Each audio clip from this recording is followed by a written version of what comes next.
Evangelho segundo escreveu Mateus, capítulo 26, versículo 17. Diz assim a palavra de Deus: E no primeiro dia da festa dos Pães Asmos, chegaram os discípulos junto de Jesus, dizendo: Onde queres que façamos os preparativos para comeres a Páscoa?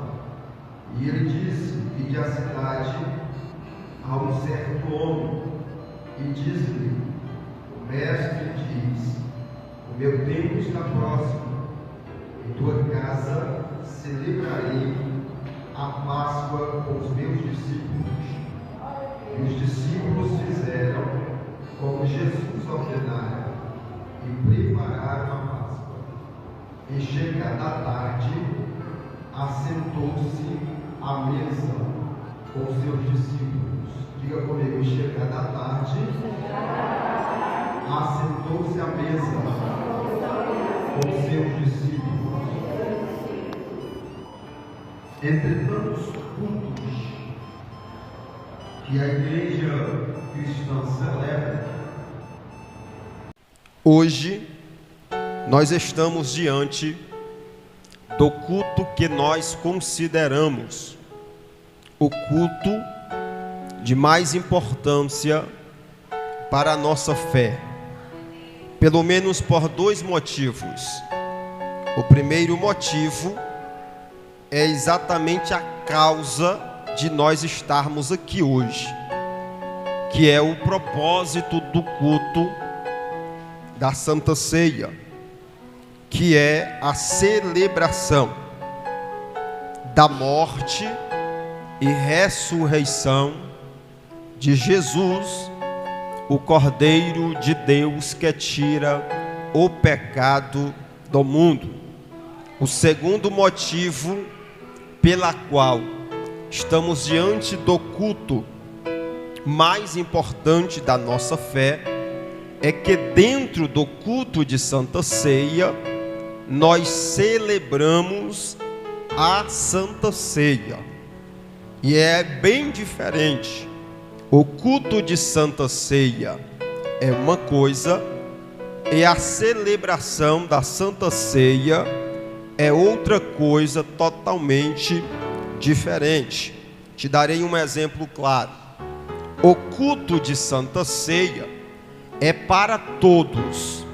Todo mundo pode participar do culto da Santa Ceia, porque não é algo do outro mundo, é apenas um culto como os outros.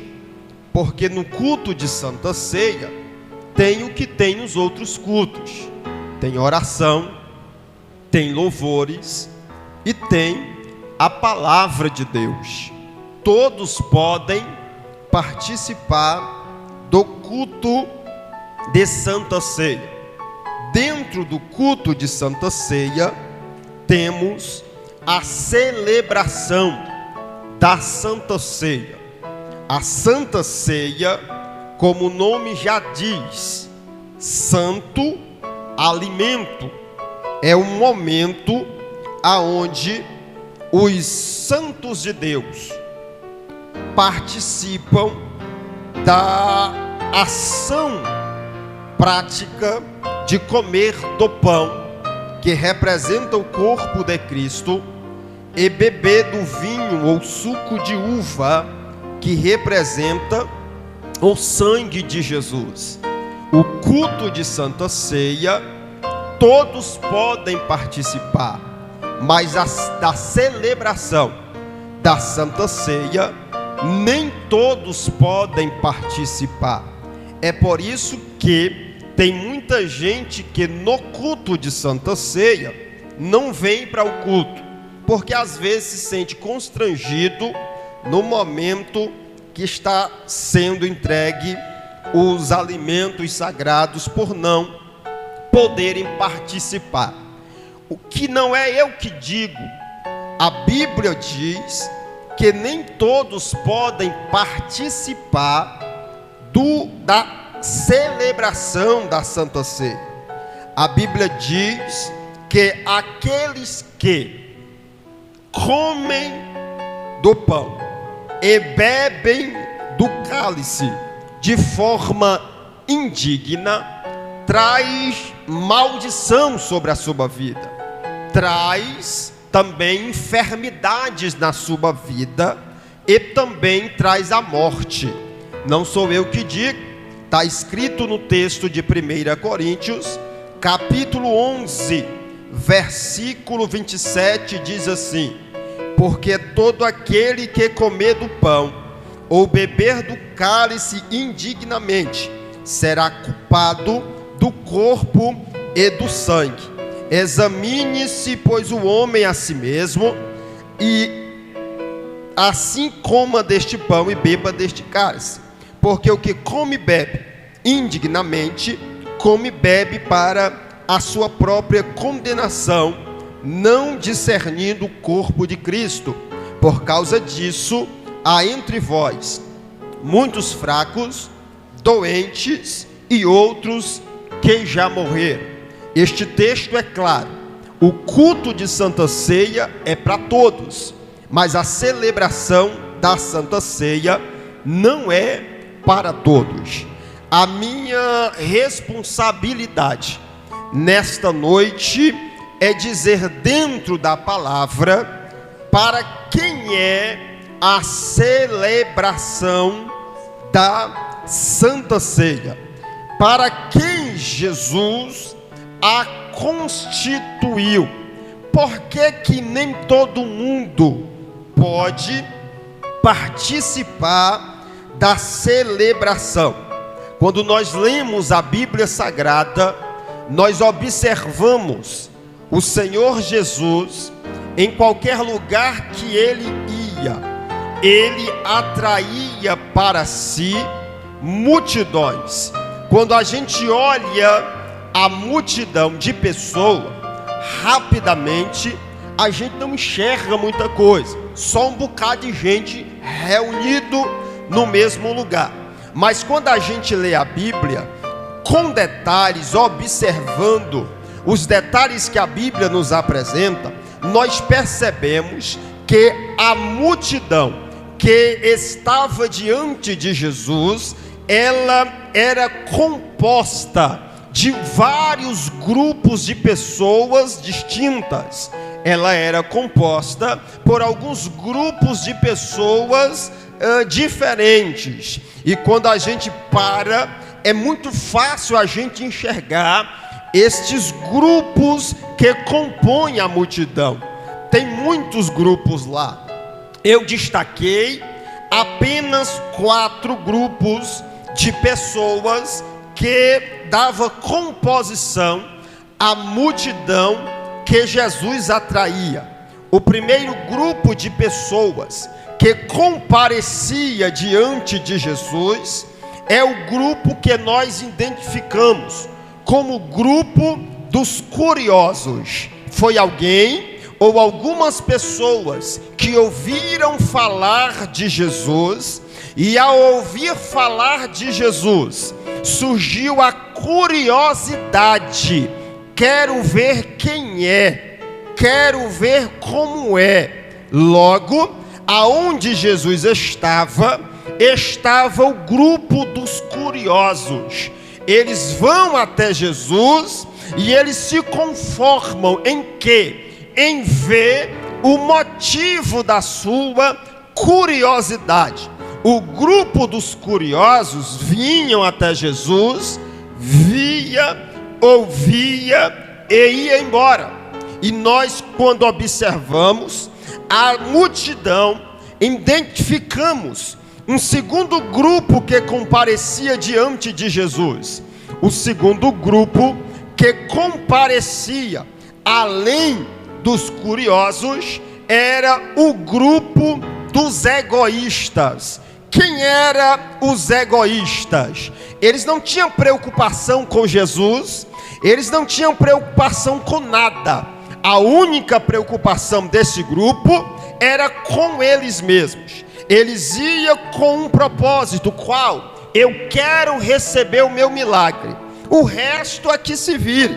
eu quero que Jesus ore por mim, eu quero que Jesus cure um parente, eu quero que Jesus me abençoe, e quando eu receber aquilo que vai me fazer bem, aquilo que eu vim buscar, eu recebo e vou embora, e não tenho um compromisso com mais ninguém, a não ser com aquilo que eu vim buscar. Esse é o grupo dos egoístas.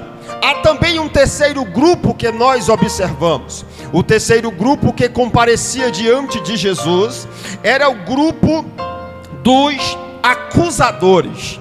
Este grupo se apresentava diante de Jesus e ele não estava com curiosidade, ele já sabia quem era Jesus. Eles não vieram buscar nada para si, eles vieram com um propósito maligno, procurar algum erro em Jesus para o acusar, procurar algum erro em Jesus para falar para os líderes da igreja, para que matassem Jesus, prendessem Jesus. Era o grupo dos acusadores. Eu identifico também um quarto grupo, e esse grupo que eu vou dizer agora, ele é um grupo que ele agrada a Deus. Que você nessa noite não seja do grupo dos curiosos, que você nesta noite não seja do grupo dos egoístas e nem tampouco do grupo dos acusadores, que você não seja daqueles que vêm para o culto só para ver o que deu errado, que você não seja daqueles que veio só para receber e o resto é que se vire,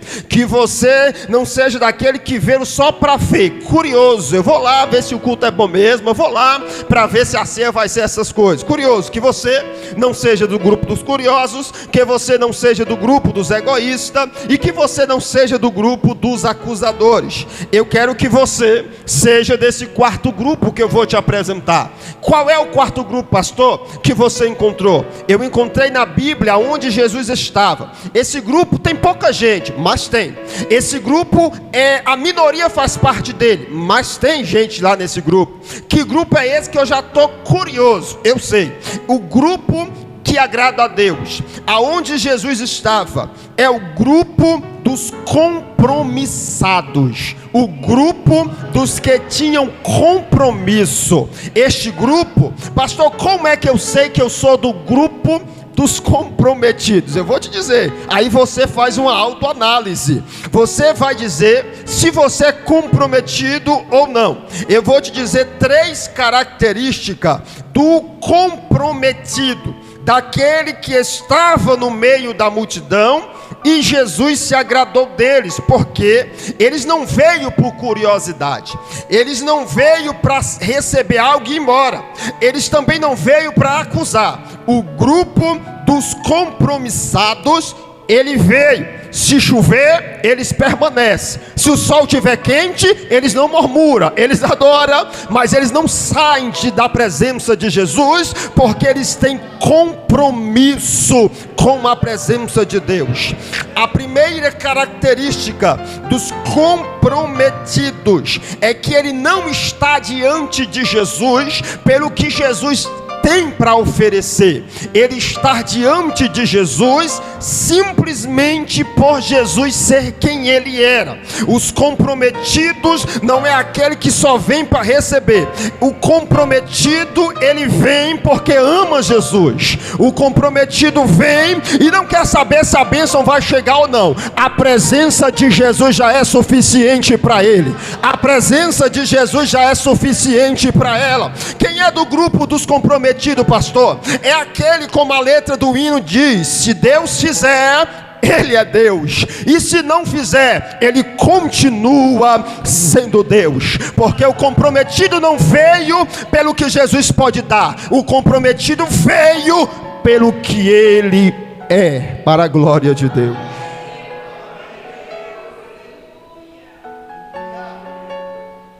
Os comprometidos também têm uma segunda característica. Qual? Os comprometidos ficam quando todos vão embora. Os comprometidos ficam quando todos vão embora.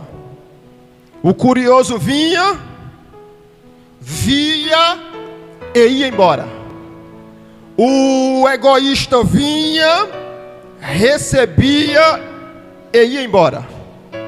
O acusador vinha, acusava, apontava e ia embora.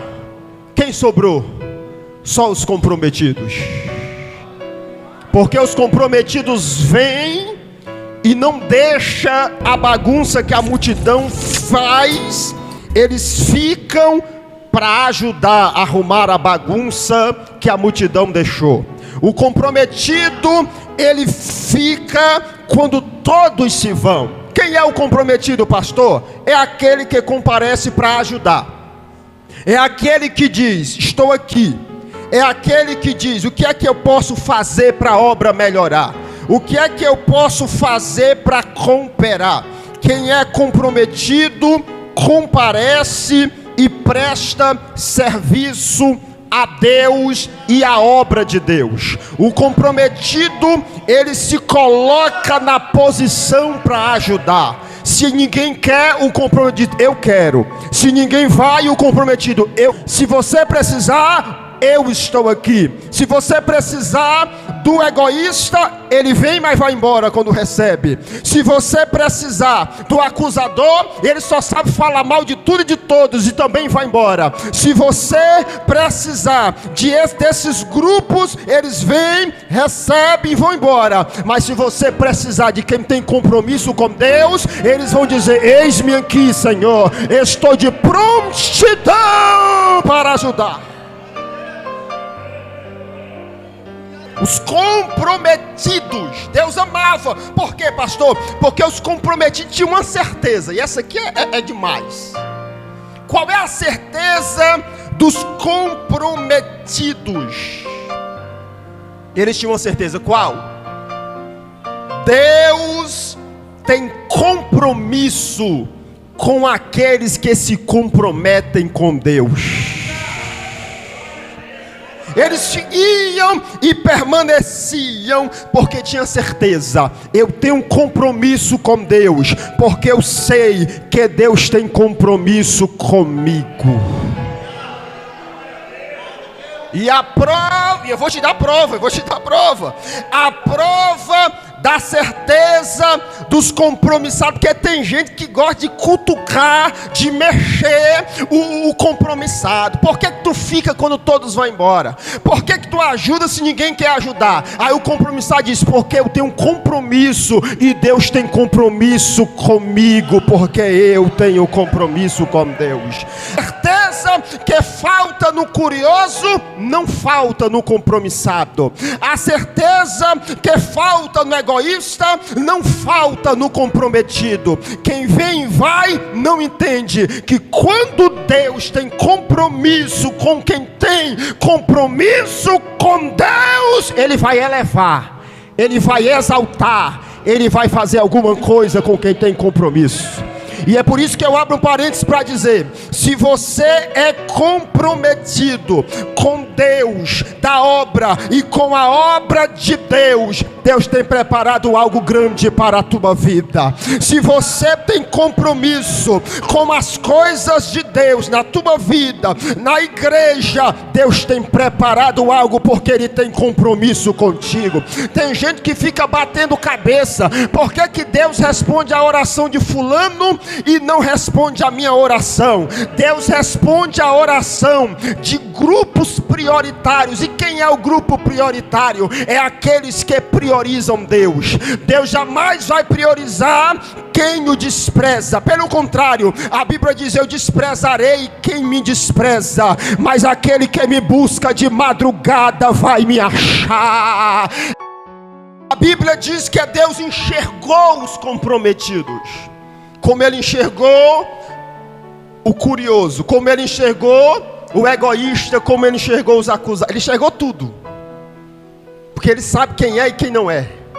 Você pode se fantasiar de crente, dar glória a Deus, aleluia, falar em mistério, rodar e até profetizar. Ele sabe quem é comprometido e quem não é, não adianta. E por Ele olhar para a multidão, Ele sabe quem é. Ele vai preparar uma elevação para o grupo dos comprometidos. A Bíblia diz, em Marcos capítulo 3, ele vai preparar algo. E ele poderia fazer o que eu vou te dizer aqui em oculto. Ele poderia fazer o que ele vai fazer aqui em particular. Só que ele é comprometido com quem tem compromisso com ele. Então o que ele vai fazer aqui é algo extraordinário.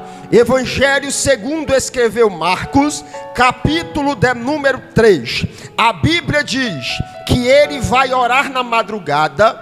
E quando ele retorna da madrugada de oração, ele vai para o monte. E quem é que está lá embaixo esperando ele? A multidão. E quem é que compõe a multidão? Ele vê que na multidão que está aguardando ele, está lá os curiosos de novo. Ele vê na multidão que está lá também os egoístas. Ele também vê no meio da multidão que também está os acusadores. Mas aí ele vai descer do monte. E a madrugada de oração não foi para fazer algo na vida do curioso. A madrugada de oração não foi para fazer nada na vida do egoísta. A madrugada de oração não foi para fazer nada na vida do acusador. Para que ele orou a madrugada inteira? Porque ele vai descer diante da multidão e ele vai exaltar os comprometidos no meio da multidão. A Bíblia diz no versículo de número 13: e subiu ao monte e chamou para si os que ele quis. Poderia chamar outros, mas ele não queria chamar o curioso. Ele poderia chamar o acusador e também o egoísta. Mas a Bíblia diz, havia todo mundo lá. Mas ele chamou o que ele quis. E o que é que ele queria? Os comprometidos. E vieram a ele. Olha o que a Bíblia vai dizer. Ele chamou os comprometidos compareceram diante da multidão olhando. E o que é que ele vai fazer? A Bíblia diz assim, ó, ele nomeou 12 comprometidos em meio à multidão. Porque quem tem compromisso com Deus, Deus tem compromisso com ele. E se você tem compromisso com Deus, levanta a mão porque eu vou profetizar. Ele já preparou a nomeação para você. Ele já preparou o momento em que ele vai te levantar no meio da multidão. O momento em que ele vai nomear você. E alguém que hoje não acredita, alguém que faz onda, tira sarro com a tua cara, vai ter que enxergar a nomeação do Deus que você tem compromisso sobre a tua vida. E qual é a nomeação que Jesus dá aos comprometidos? Esse texto não diz, mas a mesma situação em outro texto bíblico diz. A Bíblia diz em Mateus capítulo 10, versículo de número 1, revela que nomeação foi essa. A Bíblia diz no capítulo 10, versículo 1, e chamando os seus, olha a nomeação, olha a nomeação, seus discípulos, os deu poder, autoridade, para pisar sobre a cabeça de escorpiões e serpente, para curar os enfermos e apregoar também o evangelho. Jesus nomeou os comprometidos e os deu capacitação. Se você se considera um comprometido do Deus da obra e da obra de Deus, tenha certeza, Deus vai te nomear. Deus vai te levantar, Deus vai te usar, Deus vai fazer alguma coisa que a multidão vai ter que ver com seus próprios olhos. Quer ver que Deus, Ele faz na vida do compromissado? A Bíblia diz, em Atos capítulo de número 13, olha o que a Bíblia vai falar, o que Deus fez na vida de dois homens que tinham compromisso com a vida espiritual. A Bíblia diz que um grupo de homens de Deus se reuniram para orar e jejuar, compromisso com a vida espiritual. Aí a Bíblia diz que Deus vai agora nomear estes homens, versículo 2: e servindo eles ao Senhor, jejuando, disse o Espírito Santo: separa para mim a Barnabé e a Saulo para a obra que eu vos tenho chamado. Quem tem compromisso com Deus, tem um dia marcado para Deus te chamar para uma obra. Se você tem compromisso com Deus da obra e na obra de Deus, Deus já marcou um dia em que Ele vai levantar você para uma obra específica. Já é uma obra reservada, já há uma obra em andamento, já há uma obra esperando por você. Só falta chegar o tempo em que Deus vai dizer: separa para mim fulano, separa para mim Bertrano, porque eu estou vendo que eles e ela tem compromisso comigo, e eu tenho compromisso com quem tem compromisso comigo. A Bíblia diz que os compromissados foram elevados ao nível, e agora receberam um título, qual? Discípulos de Jesus. Agora eles se tornaram discípulos.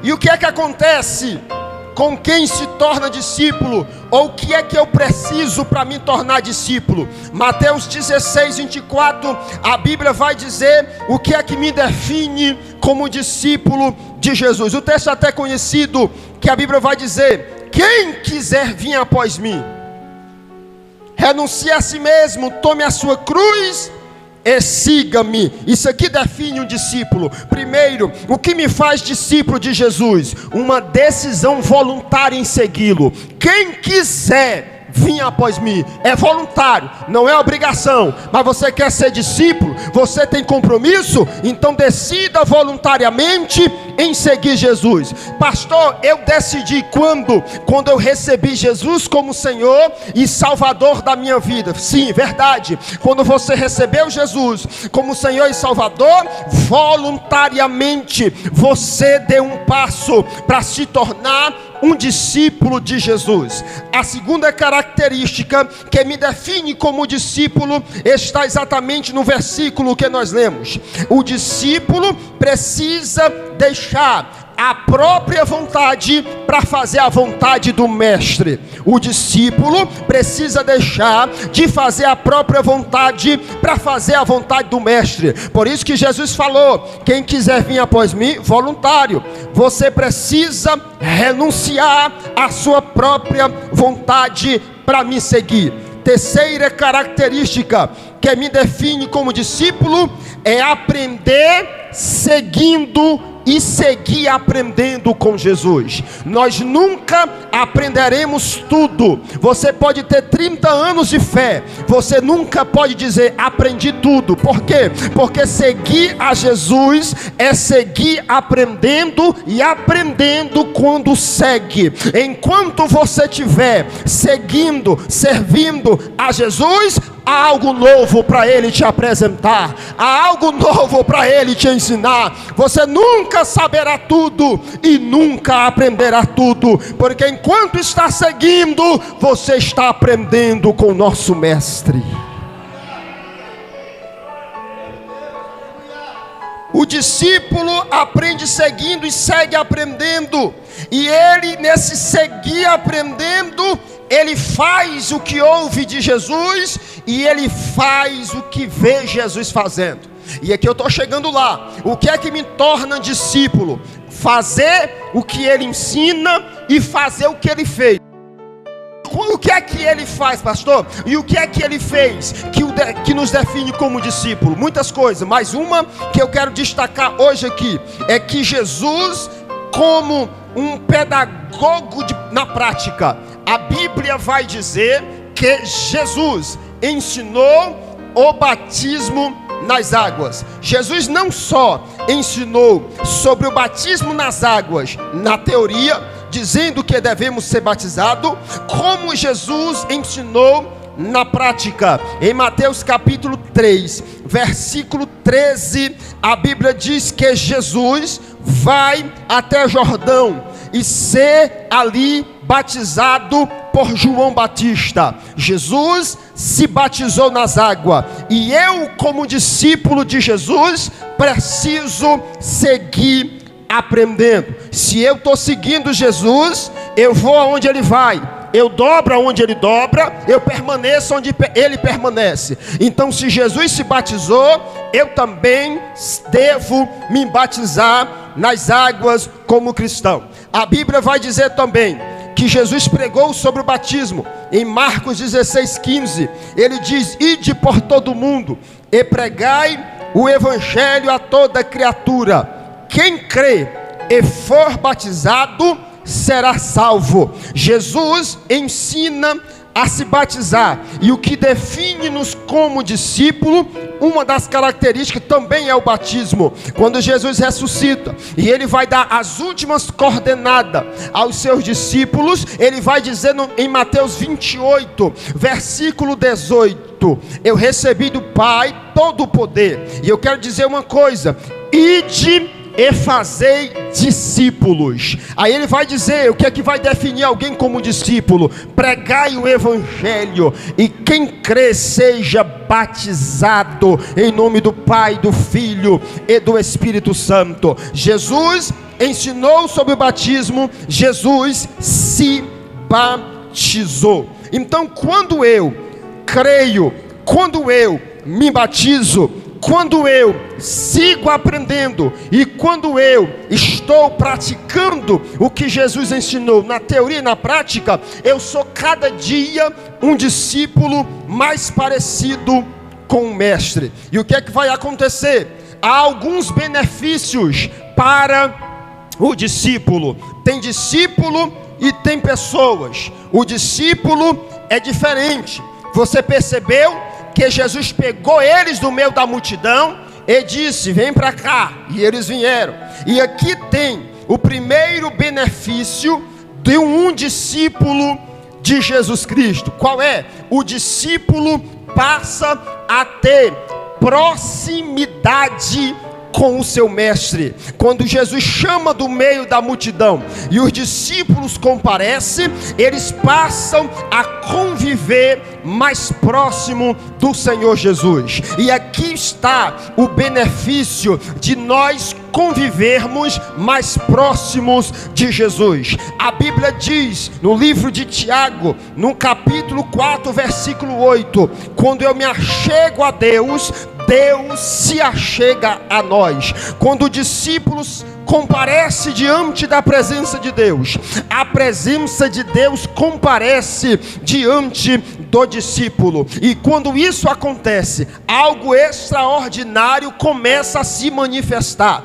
Quando você começa a se afastar da multidão e começa a andar mais próximo de Jesus, a primeira coisa que acontece é que a presença dele manifesta a glória dele na sua vida. Quando você começa a andar com Jesus, Jesus não vai ficar parecido com você, mas você vai ficar parecido com Jesus. A Bíblia diz que Moisés decidiu andar com Deus, e neste andar com Deus ele subiu o monte e passou 40 dias, 40 noites em jejum. Quando ele desce do monte, a Bíblia diz que no seu rosto refletia a glória de Deus. O discípulo anda perto do seu mestre e fica parecido com ele. A segunda coisa que um discípulo próximo de Jesus recebe como benefício é milagre, é bênção. A Bíblia diz que havia uma mulher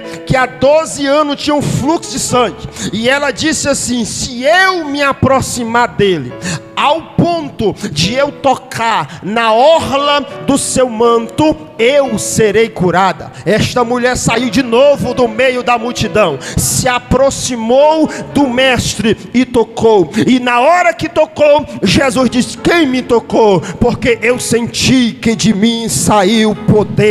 A proximidade do discípulo com o seu mestre manifesta milagre da parte de Deus para a nossa vida. E o que mais, pastor? Olha como isso é tremendo. O discípulo sai do meio da multidão, anda próximo do seu mestre, e o inimigo foge da presença do discípulo, não porque o discípulo é alguma coisa, mas porque a presença de Deus está próximo do discípulo. A Bíblia diz em Tiago 4,7: sujeitai-vos a Deus, resisti ao diabo e ele fugirá de vós. Moisés escreveu ao Deuteronômio dizendo que por um caminho o inimigo te perseguirá, mas por causa da presença de Deus, por 7 caminhos ele fugirá de vós. Então o discípulo próximo faz o inimigo fugir. A Bíblia também diz que o inimigo próximo traz a proteção divina para a nossa vida. Salmo 91, a Bíblia diz que aquele que habita no esconderijo do Altíssimo, à sombra do Onipotente descansará. Direi do Senhor: Ele é o meu Deus, é o meu refúgio, é a minha fortaleza. Está próximo, tá. Vai se levantar peste, vai se levantar os espíritos. E a Bíblia diz: porque você está próximo no esconderijo do Altíssimo, a Bíblia diz que cai 1000 ao teu lado, 10.000 à tua direita, mas há uma proteção divina sobre a tua vida. O discípulo próximo de Jesus recebe benefício. Deixa eu concluir, porque o nosso tempo já se foi. A Bíblia diz que o primeiro benefício é a presença do discípulo próximo ao seu mestre, e essa presença nos traz benefício. E aqui eu vou chegar no momento da Santa Ceia. A Bíblia diz que o segundo benefício de eu me tornar discípulo é que eu e você, discípulo de Jesus, se torna participante legal da Santa Ceia do Senhor. Perceba no texto que nós lemos que ele andava cercado pela multidão, mas ele chamou só 12 discípulos para a Santa Ceia. Ele andava cercado de muita gente, mas quando ele constituiu a Santa Ceia, ele disse: não é para a multidão, não é para quem quer, o culto é para todos, mas a celebração é só para quem é discípulo. A celebração é só para quem recebeu Jesus como Senhor e Salvador e passou a seguir o mestre. Ele se batizou, eu também vou me batizar. A celebração da Santa Ceia é para quem deixou de fazer a sua própria vontade para fazer a vontade de Jesus, o seu mestre. Aí alguém pergunta assim: pastor, então é por isso que a igreja ensina que só pode participar da ceia quem é batizado nas águas? É por isso, porque Jesus não deu a Santa Ceia para qualquer pessoa, mas para quem creu e se batizou nas águas e seguiu o exemplo dele. Tem igrejas por aí, irmão, que dão ceia para quem quer, de todo jeito, mas nós seguimos o que Jesus ensinou. Jesus deu a ceia para quem decidiu obedecer. Jesus deu a ceia para quem se batizou. Jesus deu a ceia para quem creu no seu nome e se entregou ao Senhor como Salvador da sua vida. Amém?